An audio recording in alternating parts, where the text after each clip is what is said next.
Hello students, tally prime series का lecture number 19 है और अभी तक हम पिछले वीडियोस में अप्रैल और मई की एंट्री कंप्लीट कर चुके हैं और आज हम इस वीडियो में जून मंथ की एंट्री जो है इनको कंप्लीट करेंगे। तो चलिए स्टार्ट करते हैं। तो यहाँ पर जून मंथ की एंट्री में देखते हैं पहला क्वेश्चन क्या है।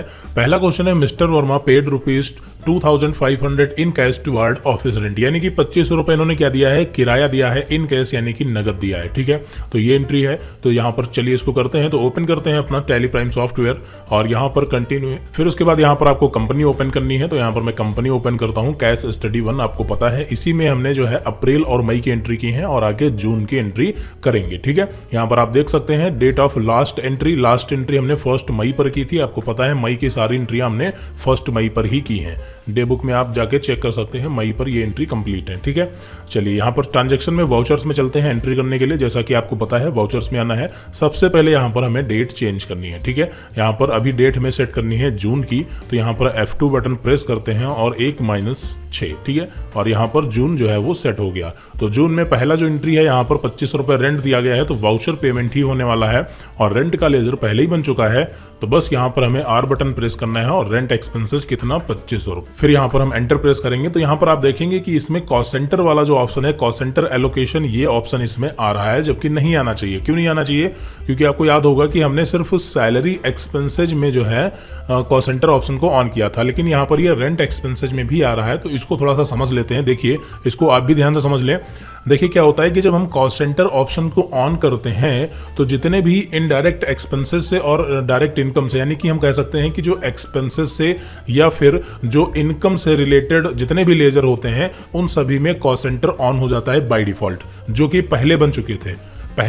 इसका क्या मतलब है? आपको पता होगा कि जब हमने सैलरी वाला जो है लेजर बनाया, उसमें जब हमने कॉस्ट सेंटर ऑप्शन को यस किया था, तो उससे पहले हम रेंट का बना चुके थे और स्टेशनरी, ऑफिस मेंटेनेंस, 3-4 लेजर लगभग हम पहले भी बना चुके थे। तो जो लेजर हमने पहले बनाए थे उसमें बाय डिफॉल्ट कॉस्ट सेंटर जो ऑप्शन है वो यस हो जाता है। ठीक है, तो हमें क्या करना है, उस लेजर को एडिट करना है और कॉस्ट सेंटर को नो करना है। ठीक है, अगर यही काम जो कॉस्ट सेंटर ऑन करने वाला है, अगर हम कंपनी बनाते टाइम ही F11 प्रेस करके वहां से कॉस्ट सेंटर ऑन कर लेते, तो पहले से ही सभी लेजर में जो कॉस्ट सेंटर वाला ऑप्शन है वो ऑन हो जाता। तो उस टाइम जब हम लेजर बनाते तो जिसमें जरूरत होती ऑन करते, जिसमें नहीं जरूरत होती ऑफ कर देते। लेकिन अगर हम बाद में ऑन करते हैं तो जो एक्सपेंसेस और इनकम से रिलेटेड पहले ही लेजर बन चुके हैं, ठीक है, उसमें बाय डिफॉल्ट कॉस्ट सेंटर जो है वो ऑन हो जाता है। इस चीज का आपको ध्यान रखना है। ठीक है, तो हमें क्या करना है, यहाँ पर बैक चलना है और रेंट एक्सपेंसेस इसी के ऊपर यहाँ पर हमें कंट्रोल के साथ एंटर बटन प्रेस करना है। एडिटिंग मोड में आ जाएंगे और यहाँ पर इस ऑप्शन को हम नो कर देंगे, क्योंकि यहाँ पर रेंट एक्सपेंसेज में हमें कॉस्ट सेंटर नहीं चाहिए। और जैसा कि आपको पता है कि अगर कॉस्ट सेंटर और एप्लीकेबल ये ऑप्शन आप में नहीं आ रहा है, तो आपको F12 बटन प्रेस करना है और यहाँ से आपको apply cost centre for ledger, इस ऑप्शन को यस कर लेना है। ठीक है, आप में वो ऑप्शन भी शो होने लगेगा। चलिए यहाँ पर इसे एक्सेप्ट करते हैं। यहाँ पर हमने रेंट एक्सपेंसेज में कॉस्ट सेंटर नो कर दिया, यहाँ पर इसको भी एक्सेप्ट करते हैं। और अभी देखिए कॉस्ट सेंटर वाली डिटेल आपसे नहीं पूछेगा।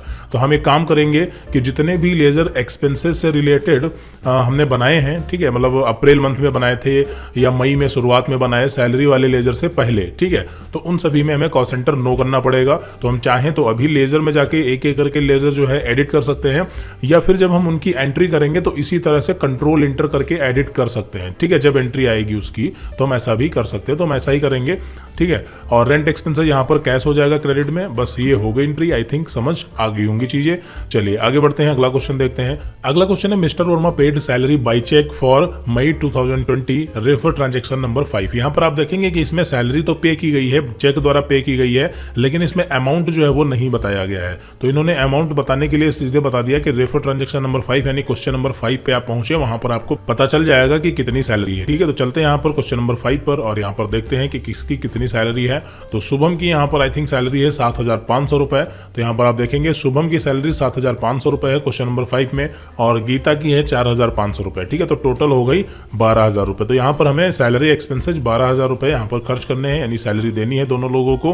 तो वापस चलते हैं, यहाँ पर हमें सैलरी पता चल गई और यहाँ पर पूरे मंथ की सैलरी दी गई है, यानी कि मई मंथ की पूरी सैलरी दी गई है, इसलिए वही अमाउंट होगा जो हायर करते टाइम उन्होंने बताया था क्वेश्चन नंबर 5 में। क्लियर है?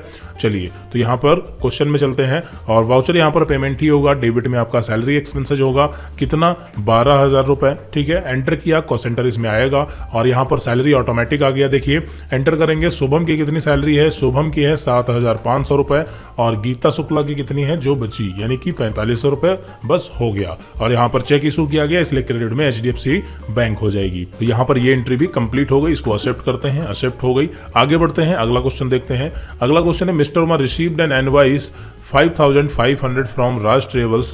This include rupees 2,300 toward cab hiring charge and 3,200 toward out station tours. अब यहाँ पर इसको समझते हैं। तो देखिए आपको याद होगा कि क्वेश्चन नंबर 6 या 7 में आई थिंक यहाँ पर बात की गई थी। ऊपर चलते हैं अप्रैल मंथ में, तो यहाँ पर आप देखेंगे क्वेश्चन नंबर 6, हाँ ये है क्वेश्चन नंबर 6 में mister Verma made an agreement with Raj travels. ठीक है, राज ट्रेवल के साथ में एक एग्रीमेंट बनाया था, यानी बात की गई थी। क्या बात की गई थी कि रिसीव बिल, यानी कि हम जो है बिल प्राप्त करते रहेंगे और जो ट्रेवलिंग एक्सपेंसेज है वो आप करते रहे। ठीक है, तो यही बात हुई थी। कहने का मतलब है कि हमने, यानी मिस्टर वर्मा यानी कि हमने क्या किया, राज ट्रेवल्स के साथ एक एग्रीमेंट साइन कर लिया कि भाई ठीक है, आप हमें ट्रेवलिंग का जो भी मतलब चार्ज है, ट्रेवलिंग आप हमें कराते रहिए और उसके बाद लास्ट में आप बिल भेज दिया करें, हम पेमेंट आपको कर दिया करेंगे।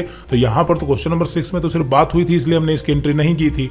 लेकिन अभी यहाँ पर जून में जो क्वेश्चन है उसमें वहां पर क्या हुआ है, बिल मिला है। बिल मिलने का मतलब है कि खर्चा किया। क्लियर है? तो यहाँ पर जून में देखिए, यहाँ पर टोटल 5500 रुपए का बिल मिला है। किससे मिला है? राज ट्रेवल से, जिसमें दो चीजें हैं। 2300 रुपए जो है वो कैब हायरिंग का है और 3200 रुपए जो है वो आउट स्टेशन टूर का है। ठीक है, यहाँ पर इन्होंने, यहाँ पर इसमें दो खर्चे जुड़े हुए हैं टोटल 5500 रुपए में। ठीक है, तो इसकी एंट्री किस तरह से होगी, देखिए दो खर्चे हुए, एक कैब हायरिंग एक्सपेंसेज और दूसरा हुआ है आउट स्टेशन टूर का। ठीक है, तो यहाँ पर ये दोनों डेबिट हो जाएंगे। एक बार डेबिट हो जाएगा आपका कैब हायरिंग, ठीक है, यहाँ पर ये डेबिट हो गया।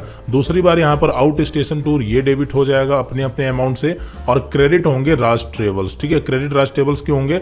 आपको याद होगा कि जब हमने स्टेशनरी खरीदी थी तो डेबिट में क्या हुआ था, स्टेशनरी हुई थी, और क्रेडिट में हुए थे global house. Global house credit क्यों हुए थे? क्योंकि इनसे हम उधार ले रहे थे। बिल्कुल वही सेम चीज है, cab hiring expenses and out station tour, ये दोनों खर्चे हमने किए और जो कि उधार हैं तो ये राज ट्रेवल्स जो है देने वाले हो गए, तो इसलिए ये क्रेडिट हो जाएंगे। ठीक है, राज ट्रेवल्स 5500 रुपए से क्रेडिट होंगे, जबकि cab hiring and out station tour ये अपने अपने अमाउंट के साथ डेबिट होंगे। और यहाँ पर लेजर भी तीनों के बनेंगे क्योंकि तीनों ही पहली बार आ रहे हैं। तो cab hiring expenses and out station tour ये दोनों खर्चे हैं, इसलिए इनडायरेक्ट एक्सपेंसेज में चले जाएंगे, पता है आपको। और राज ट्रेवल्स ये सन्ड्री क्रेडिटर में चले जाएंगे। क्लियर है? वाउचर यहाँ पर जर्नल हो जाएगा क्योंकि उधार एंट्री है। क्लियर है? तो यहाँ पर सारी चीजें हो गई। चलिए, तो यहाँ पर अब इसको हम प्रैक्टिकली सॉल्व करते हैं। तो यहाँ पर वाउचर आपका जनरल होगा, तो यहाँ पर वाउचर सेट करते हैं जनरल, F7 सॉर्ट की है। डेबिट में यहाँ पर कैब हायरिंग एक्सपेंसेस, तो यहाँ पर हम लेजर बनाते हैं। तो यहाँ पर ये cab hiring expenses under indirect expenses के जाएगा। कॉल सेंटर यहाँ पर नो रहेगा, एक्सेप्ट करते हैं। अमाउंट इसका कितना है, कैब हायरिंग का शायद 2300 रुपए है। एंटर करते हैं। नेक्स्ट टाइम फिर से डेबिट है तो यहाँ पर डी बटन प्रेस करते हैं और एंटर करते हैं। दूसरी बार डेबिट आ गया और यहाँ पर हमें फिर से लेजर बनाना है, तो यहाँ पर हम फिर अल्ट सी करते हैं और लेजर बनाते हैं। अब की बार कौन सा है देख लेते हैं, आउट स्टेशन टूर का है शायद, हाँ आउट स्टेशन टूर। इसको कॉपी कर लेते हैं फटाफट और ये पेस्ट हो गया। ठीक है, अंडर जाएगा इनडायरेक्ट एक्सपेंसेस और यहाँ पर इसको भी एक्सेप्ट करते हैं। इसका अमाउंट है 3200 रुपए और एंटर किया। क्रेडिट में राज ट्रेवल्स है, उनका भी लेजर बनेगा, तो यहाँ पर उसका भी बना लेते हैं।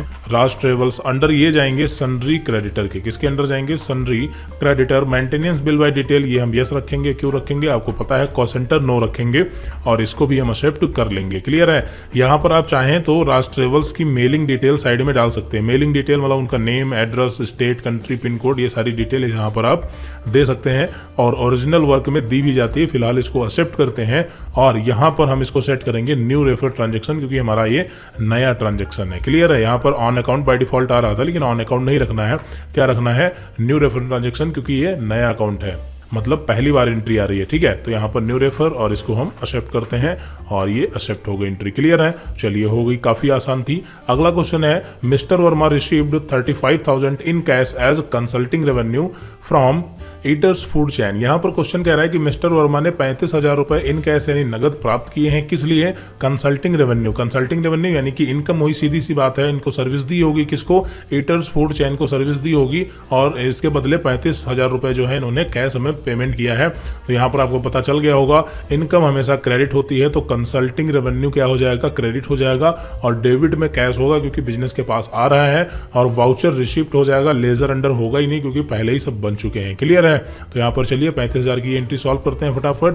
तो यहाँ पर वाउचर रिसिप्ट हो गया, क्रेडिट में यहाँ पर कंसल्टिंग रेवेन्यू क्योंकि इनकम हमेशा क्रेडिट होती है, कंसल्टिंग रेवेन्यू कितना 35,000 रुपए, और एंटर किया। डेबिट में यहाँ पर आपका हो जाएगा कैश, डेबिट में क्या हो जाएगा, कैश हो जाएगा। चलिए यहाँ पर हम कर देते हैं बैंक। ठीक है, अभी यहाँ पर हम इसको गलत करते हैं, हमने यहाँ पर बैंक कर दिया। क्लियर है? और इसको भी हम एक्सेप्ट कर लेते हैं।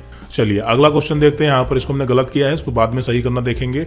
फिर अगला क्वेश्चन है मिस्टर वर्मा डिपॉजिट ₹30,000 इन HDFC बैंक, यानी कि मिस्टर वर्मा ने क्या किया है, 30,000 रुपए बैंक में जमा किया। ठीक है, तो 30,000 रुपए बैंक में जमा किया है, तो आपको पता है कि यहाँ पर क्या होने वाला है, डेबिट में HDFC बैंक हो जाएगी और क्रेडिट में आपका हो जाएगा कैश। ठीक है, चलिए तो यहाँ पर इस एंट्री को करते हैं। वाउचर कौन सा होगा, कंट्रा होगा, आपको पता है क्योंकि ये ट्रांजेक्शन जो है वो ट्रांसफर वाला है। ठीक है, मतलब यहाँ पर पैसा ट्रांसफर किया जा रहा है, तो क्रेडिट में पर आपका हो जाएगा कैश, कैश कितना 30,000 रुपए, और एंटर करते हैं। डेबिट में आपका HDFC बैंक हो जाएगा क्योंकि पैसा हम जमा कर रहे हैं इसलिए। ठीक है, चलिए ये एंट्री भी हो गई। आगे बढ़ते हैं। अगला क्वेश्चन है mister Verma paid mobile phone bill amounting ₹1,350 by cheque, यानी कि 1,350 रुपए का इन्होंने जो है चेक इशू किया है, टेलीफोन बिल यानी एक्सपेंसेस खर्चा किया है, तो इसका लेजर पहले से ही बन चुका है। वाउचर पेमेंट होगा डेबिट में टेलीफोन एक्सपेंसेस 1,350 रुपए, और क्रेडिट में HDFC बैंक हो जाएगा। ठीक है, क्रेडिट में HDFC बैंक हो जाएगा और इसको हम एक्सेप्ट करते हैं। ये एंट्री भी कंप्लीट हो गई। फिर अगला क्वेश्चन है mister Verma reimbursed conveyance bill amounting to 750 in cash to Geeta Shukla, आपको पता है ये एंट्री हम समझा चुके हैं। तो यहाँ पर कन्विंस का लेजर पहले से बना है, इसकी एंट्री फटाफट हम पास करते हैं। वाउचर पेमेंट, और यहाँ पर ये हो जाएगा कन्विंस एक्सपेंसेस 750 रुपए, और यहाँ पर कैश था तो यहाँ पर कैश, और इसको हमने एक्सेप्ट कर लिया। ठीक है, आगे बढ़ते हैं। अगला क्वेश्चन है mister Verma paid 1,250 in cash toward electricity bill, यानी कि यहाँ पर बिजली का बिल दिया है, और यहाँ पर आप देखेंगे इसमें ऑफिस मेंटेनेंस यानी कि ऑफिस को मेंटेन करवाया है, तो ये दोनों ही खर्चे हैं। ठीक है, तो यहाँ पर इसकी एंट्री करते हैं। तो सबसे पहले यहाँ पर 1250 की जो बिजली की बिल वाली है, इलेक्ट्रिसिटी बिल, वाउचर पेमेंट ही रहने वाला है, इलेक्ट्रिसिटी बिल यानी कि इलेक्ट्रिसिटी एक्सपेंसेस। ध्यान रखना इलेक्ट्रिकल फिटिंग नहीं लगा देना, इलेक्ट्रिकल फिटिंग ये फिक्स्ड असेट्स में गया था। ठीक है, तो यहाँ पर इलेक्ट्रिसिटी एक्सपेंसेस 1250 रुपए, और क्रेडिट में कैश है शायद, तो यहाँ पर कैश को एक्सेप्ट करते हैं। एक बार कंफर्म कर लेते हैं, हाँ क्रेडिट में कैश है 1250 से। क्लियर है? अगला question mister Verma paid 750 cash office maintenance. ठीक है, ऑफिस मेंटेनेंस यहाँ पर हो जाएगा, ऑफिस मेंटेनेंस कितना है 750 रुपए, 750 है। ठीक है, 750, लेकिन जब यहाँ पर हम एंटर करेंगे तो देखिए यहाँ पर आपको पता है कि ये कॉस्ट सेंटर वाला जो ऑप्शन है ये आ रहा है। क्यों आ रहा है? क्योंकि ऑफिस मेंटेनेंस का लेजर पहले बना था। ठीक है, तो इसमें cost centre by default on है। तो अभी हम वापस आएंगे बैक। ठीक है, यानी कि यहाँ पर लेजर पर पहुंचेंगे हम, और फिर उसके बाद इसी के ऊपर हम करेंगे कंट्रोल के साथ एंटर बटन, और ये अल्ट्रेशन मोड में आ जाएगा। अब यहाँ पर हम जा करके इसको नो कर सकते हैं। ठीक है, ऑप्शन को नो कर सकते हैं, या अगर लेजर वगैरह मीनिंग या अंडर कुछ चेंज करना है, गलत हो गया तो सही कर सकते हैं। फिलहाल इसको हम एक्सेप्ट करते हैं, और 750 रुपए क्रेडिट में कैश, इसको भी हम एक्सेप्ट कर लेते हैं। ये एंट्री भी हो गई। अगला क्वेश्चन है mister Verma paid 3,000 in cash as salary advance to Shubham, यानी कि इन्होंने क्या किया है, शुभम को एडवांस दिया है सैलरी, 3,000 रुपए इन कैश नगद दी है। ठीक है, तो यहाँ पर समझिए, देखिए क्या होगा, यहाँ पर डेबिट में हो जाएगा आपका सैलरी एडवांस। ठीक है, या एडवांस सैलरी, आप जो भी लिखें, आप एडवांस सैलरी लिखें या सैलरी एडवांस, एक ही बात है। ठीक है, तो एडवांस सैलरी आपका हो जाएगा डेबिट, और क्रेडिट में क्या हो जाएगा, क्रेडिट में आपका यहाँ पर हो जाएगा कैश। अब एडवांस सैलरी का लेजर बनेगा, तो जब लेजर बनेगा तो ये अंडर किसके जाएंगे, तो आपको याद होगा कि जब हम किसी को एडवांस देते हैं तो उसके लिए एक सेकेंडरी ग्रुप अवेलेबल है हमारे पास, लोन्स एंड एडवांस असेट्स नाम का, याद होगा, जिसका प्राइमरी ग्रुप है करंट असेट्स। क्या है? Current assets. तो लोन्स एंड एडवांस असेट्स में जाएंगे एडवांस सैलरी। क्लियर है? वाउचर यहाँ पर पेमेंट होने वाला है, तो यहाँ पर सारी चीजें समझ आ गई होंगी। भाई पैसा हम एडवांस दे रहे हैं, यानी पैसा हमारे पास से जा रहा है, तो क्रेडिट में तो कैश हो ही जाएगा। क्यों जा रहा है? क्योंकि हम सैलरी दे रहे हैं और वो भी एडवांस है, तो हम एडवांस सैलरी नाम का एक लेजर बना लेंगे, या फिर हम एडवांस सैलरी या सैलरी एडवांस कुछ भी कर सकते हैं। अब ये जाएगा लोन्स एंड एडवांस में, क्योंकि जब भी हम किसी को एडवांस देते हैं तो वो लोन्स एंड एडवांस में जाता है। क्लियर है? चलिए तो यहाँ पर एक चीज़ हम कंफर्म कर लेते हैं कि हमने यहाँ पर क्या यूज़ किया है, एडवांस सैलरी या सैलरी एडवांस। तो देखिए यहाँ पर हमने लिखा है एडवांस सैलरी, तो हम एक काम करते हैं कि एडवांस सैलरी ही रखते हैं, ठीक है, यानी एडवांस सैलरी नाम का लेजर बनाते हैं। तो चलिए यहाँ पर चलते हैं और यहाँ पर वाउचर आपका पेमेंट ही होगा, लेजर बनाते हैं एडवांस सैलरी। तो यहाँ पर एडवांस सैलरी अंडर ये जाएगा लोन्स एंड एडवांस असेट्स के लोन्स एंड एडवांस असेट्स, और एंटर करेंगे। यहाँ पर हमें कॉस्ट सेंटर अप्लीकेबल नो रखना है, ठीक है, इसको हम नो ही रखेंगे। एडवांस सैलरी हो गया, एंटर करते हैं और फाइनली इसको हम एक्सेप्ट कर लेते हैं। 3000 रुपये ये हो गया। एक बार और एंटर करते हैं और फिर यहाँ पर क्रेडिट में देखते हैं क्या है, कैश है या फिर चेक से दिया गया है। तो कैश है तो क्रेडिट में यहाँ पर आपका कैश हो जाएगा, क्लियर है। अब यहाँ पर देखिए इसमें आप चाहें तो यहाँ पर नरेशन में ये डाल सकते हैं कि सैलरी जो है वो किसको एडवांस दी गई है। इसमें आप जो है शुभम या जिसको भी दी गई है उसका नाम यहाँ पर डाल सकते हैं याद रखने के लिए, ठीक है।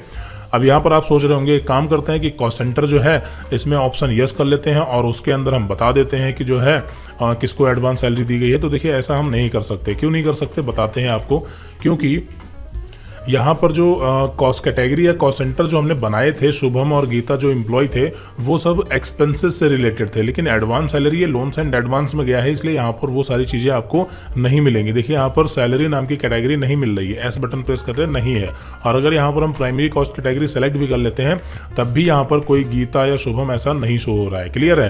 तो ये चीज़ हमें ध्यान रखनी है, यहाँ पर हमें इस ऑप्शन को नो रखना है और इसके लिए हमें अलग से याद रखना पड़ेगा। अब यहाँ पर आपके मन में क्वेश्चन आ रहा होगा कि कई सारी कंपनियों में तो बहुत सारे एम्प्लॉय होते हैं, तो कहाँ तक याद रखेंगे, कमेंट में लिख के रखेंगे कि किसको कितनी एडवांस दी गई है। तो देखिए जब बहुत ज़्यादा एम्प्लॉय होते हैं तो उसके लिए हम कॉस्ट सेंटर ऑप्शन का यूज़ नहीं करते, बल्कि इसके लिए एक दूसरी चीज़ होती है, दूसरा फीचर होता है पे रोल मैनेजमेंट, ठीक है, उसको बोलते हैं पे रोल मैनेजमेंट। तो पे रोल मैनेजमेंट पर बेस्ड हम पूरी एक्सरसाइज एक देखेंगे लास्ट में, ठीक है, उस पर भी एक प्रोजेक्ट है हमारे पास। तो वो सारी चीज़ें जो है वो पे रोल से मैनेज की जाती हैं जब एम्प्लॉय को हम सैलरी देते हैं, तो वहाँ पर बहुत सारे फीचर हमें मिल जाते हैं, क्लियर है। तो अभी यहाँ पर कॉस्ट सेंटर बस छोटी फर्म के लिए है, मतलब जहाँ पर ज़्यादा एम्प्लॉय नहीं है उसके लिए होता है। बाकी पे रोल हम इस्तेमाल करते हैं जहाँ पर ज़्यादा एम्प्लॉय होते हैं। आई थिंक समझ में आ गई होगी बात। तो यहाँ पर इस एंट्री को हम एक्सेप्ट करते हैं और यहाँ पर ये एक्सेप्ट हो गई। अगला क्वेश्चन देखते हैं, लास्ट क्वेश्चन है, mister Verma withdraw 6000 cash for personal use, यानी कि पर्सनल यूज के लिए विदड्रॉ किया है इन कैश यानी नगद, ठीक है। तो यहाँ पर विदड्रॉ हो जाएगा 6000 रुपये और क्रेडिट में यहाँ पर कैश हो जाएगा और इसको हमने एक्सेप्ट कर लिया। तो ये एंट्री कंप्लीट हो गई। तो यहाँ पर देखिए हमने जून मंथ की एंट्री कंप्लीट कर दी। ये आपके सामने डे बुक है, अपना मैच कर सकते हैं। अगर कुछ गलती है तो उस एंट्री को आप टारगेट करके सही करें। तो यहाँ पर अब हम अपना चेक करते हैं ट्रायल बैलेंस, ठीक है। यहाँ पर ट्रायल बैलेंस चेक करते हैं, ये जून का ट्रायल बैलेंस है और यहाँ पर हम अपना वो भी ट्रायल बैलेंस ओपन कर लेते हैं। ट्रायल बैलेंस कैसे देखना है आपको पता चल गया होगा, display more report and trial balance. तो यहाँ पर आप देखेंगे ये ट्रायल बैलेंस है। सबसे पहले नीचे का जो अमाउंट है उसको मैच करेंगे, तो यहाँ पर आप देखेंगे 4,30,500 रुपए है। तो यहाँ पर इसमें देखते हैं नीचे का अमाउंट कितना आ रहा है, तो देखिए सेम आ रहा है, मतलब यहाँ पर ग्रैंड टोटल जो है वो सही है। अब हम यहाँ पर दूसरे नंबर पर क्या करेंगे कि इसको हम ग्रुप वाइज चेक करेंगे। कैपिटल अकाउंट इसका 19,500 डेबिट में और क्रेडिट में 3 लाख आ रहा है, तो यहाँ पर भी 19,500 और 3 लाख ऊपर बढ़ते हैं थोड़ा सा। ये देखिए यहाँ पर ये भी 19,500 और 3 लाख आ रहा है, सही है। करंट लायबिलिटीज में सन्ड्री क्रेडिटर का 5,500 रुपये है, तो यहाँ पर चेक करते हैं 5,500 रुपये, ये भी सही है। फिक्स्ड असेट्स यहाँ पर 83,500, यहाँ पर भी 83,500, ये भी सही है। सबसे पहले हम ग्रुप वाइज चेक करते हैं, ध्यान देना इस बात पे, ठीक है। फिर करंट असेट्स कितना है 2,68,100 रुपये और यहाँ पर ये कितना है 2,68,100 रुपये, मतलब ये भी सही है, मतलब यहाँ पे ग्रुप वाइज सही है, ठीक है। फिर डायरेक्ट इनकम 1,25,000 है, तो डायरेक्ट इनकम 1,25,000 है और इनडायरेक्ट एक्सपेंसेस 59,400 है और इनडायरेक्ट एक्सपेंसेस 59,400 है, मतलब ग्रैंड टोटल भी सही है और हमारे ग्रुप वाइज भी सही है। अब हम क्या करते हैं, देखिए यहाँ पर अगर ये सब सही है तो ठीक है। फिक्स्ड असेट्स तो यहाँ पर नई एंट्री आ ही नहीं रही, मतलब इसे हमें बार बार अंदर जाके चेक ही नहीं करना, लेकिन हमें सबसे पहले तो ग्रैंड टोटल चेक करना है जो अभी हमने चेक किया, सबसे नीचे वाला मेन बैलेंस। फिर हमें ग्रुप वाइज ट्रायल बैलेंस को चेक करना है और जब ग्रुप वाइज भी सही हो तो कम से कम आपको कैश और बैंक तो ये चेक ही करना है, क्योंकि सारी चीजें सही हो सकती है लेकिन हो सकता है कि कैश और बैंक गलत हो, ठीक है। और अभी गलत भी है क्योंकि आपको याद होगा हमने एक एंट्री गलत की थी, ठीक है। फिर भी टोटलिंग सही आ रही। टोटलिंग क्यों सही आ रही है आपको ये भी पता है, अगर इसमें 1,31,000 है और 31,000 को अगर हम बैंक में डाल दें तब भी टोटलिंग तो वही रहेगी ना, सेम। तो आई थिंक यहाँ पर ये समझ आ गया होगा। तो हमें क्या करना है कि कैश और बैंक को भी चेक करना है, ठीक है। कैश बैंक को तो चेक ही करना है हर महीने, बिल्कुल एग्जैक्ट। तो यहाँ पर चलिए कैश बैंक को चेक करते हैं। तो कैश कितना है 1,31,850 और यहाँ पर देखिए कैश कितना आ रहा है, यहाँ पर कैश आ रहा है 96,850, ठीक है। और बैंक अकाउंट 140 है और यहाँ पर कितना है 15 है, ठीक है। तो अभी यहाँ पर कैश और बैंक गलत है, बाकी सारी चीज़ें सही है। तो अब यहाँ पर हम गलती कैसे पता करेंगे कि कहाँ से गलती हुई? क्या हम जो है अभी देखो आपको पता है कि हमने बताया था कहाँ पर गलती हुई है, लेकिन अगर अनजाने में गलती होगी तो थोड़ी पता होगा कि कहाँ पर गलती हुई। तो मान लेते हैं कि हमें नहीं पता कि कहाँ पर गलती हुई है, तो गलती पकड़ने का क्या तरीका है? तो देखो कई तरीके हैं गलती पकड़ने के। यहाँ पर अगर कैश और बैंक दो ही चीज़ें सिर्फ गलत हैं, बाकी सारा कुछ सही है, ध्यान देना। अगर सब कुछ सही है, सिर्फ कैश और बैंक गलत है, तो इसका सीधा मतलब है कि कहीं पर क्रेडिट में कैश लगाना होगा, आपने बैंक लगा दिया होगा, या कहीं पर बैंक सेट करना होगा और कैश सेट कर दिया होगा, ठीक है। अगर सिर्फ कैश बैंक गलत है तो फिर आपने जो है कैश और बैंक में ही गलतियां की हैं, बाकी सारी चीज़ें सही हैं।